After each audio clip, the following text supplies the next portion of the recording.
जीवात्मा को निकाल के बाद शरीर जमीन पर गिरेगा, इस पर कपड़ा डाल दोगे, गांव के बाहर ले जाकर लकड़ियों पर रख के जला दोगे।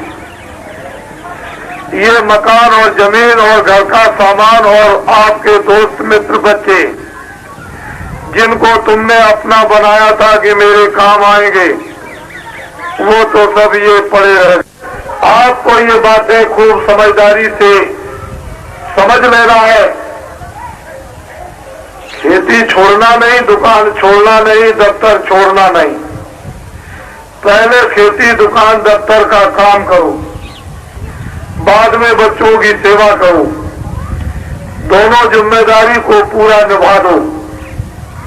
यही तुम्हारे लिए सबसे ग्रस्त आश्रम का प्रतिपालन है।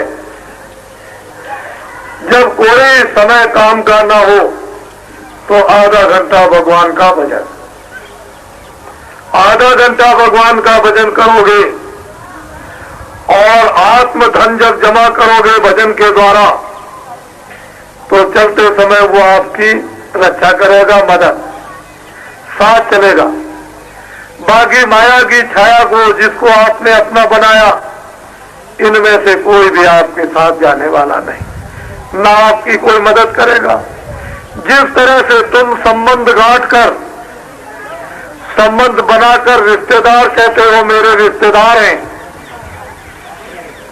इसी तरह से अगर तुम ये समझकर कोई सबसे बड़ी रिश्तेदारी बना ली जाए, जो इधर भी मेरे काम आए उधर भी काम आए, वो कौन होते हैं? ऋषि मुनि महात्मा साधु संत, जो उस परमात्मा को प्राप्त चिल्लाते और विलाप करते हैं, अरे ये जो देख रहे हो बाहर की आंखों से, इसमें तुम्हारा कुछ भी नहीं है, और तुम्हारे अंदर जो जीवात्मा बैठी है उससे तुम देखते, वो सब कुछ तुम्हारा था, उसको तो देखना तुमने बंद कर दिया, उसको तो तुमने देखा नहीं, और ये देखते हो ये तुम्हारा है नहीं, जो तुम्हारा उसको तुमने जाना नहीं। इसीलिए जरूरत पड़ती थी कि लाखों और करोड़ों रुपया खर्च करेंगे, दान पुण्य करेंगे, सेवा करेंगे, भाव भक्ति करेंगे, वो महात्मा मिल जाए जिन्होंने प्रभु को पाया है।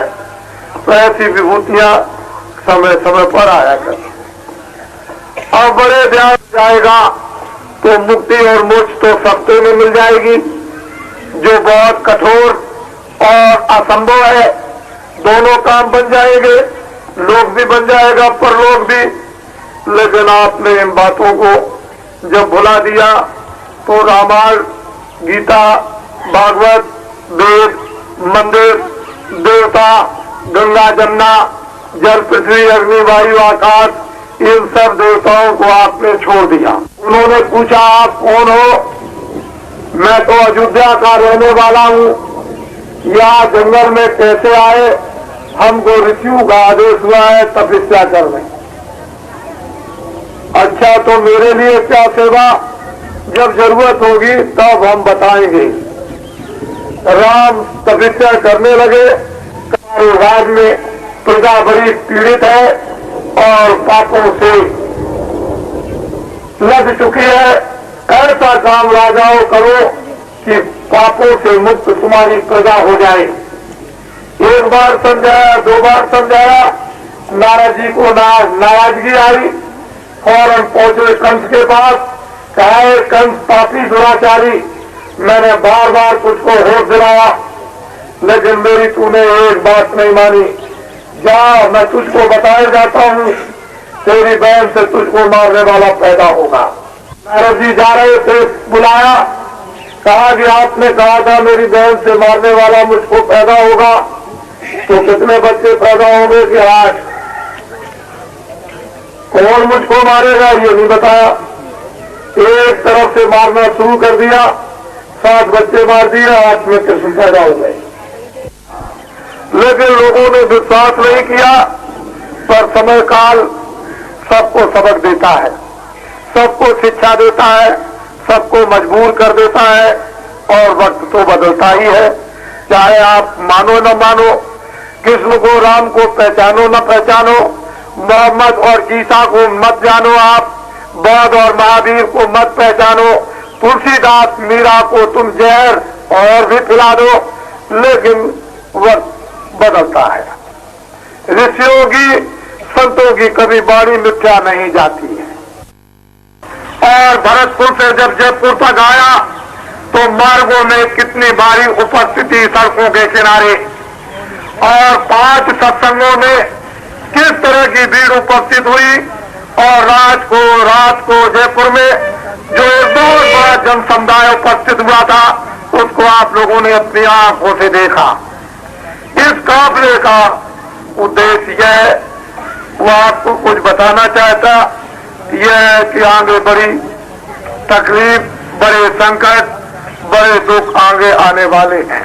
तो सावधान ये काफिला करेगा कि तुम लोग अब कम से कम ये बात समझो। आज से हुक्म और आदेश हुआ है भगवान का कि इंसान आदमियों को ये बता दो कि तुमने बहुत झूठ बोला, धोखे दिए, बेईमानी की, चोरी की, कत्ल किए, तुमने बहुत जानवर और पंछी और आदमियों को मारा, अब इन बुरे कामों को बंद करो। उसने हुक्म दिया है कि न रामायण में लिखा, न गीता में, न वो कुरान में, न बाइबल में हुक्म दिया है कि इनको बता दो कि शराब की बूंद का एक कतरा भी मत पीना। वो मांस मुर्दों मिट्टी को खाने के लिए उसने हुक्म दिया है कि इनको कहो कि इसको अब बंद कर दो। दिन में जाकर खेती का, दुकान का, दफ्तर का काम करे, बच्चों की सेवा करे। इन लोगों से ये कहो कि हिंदू आधा घंटा भगवान का मनसूबी मंदिर में सच्चा भजन करें। मुसलमान इस जिस्मानी मस्जिद में सच्ची खुदा की इबादत करे, और ईसाई इसमें प्रार्थना करें।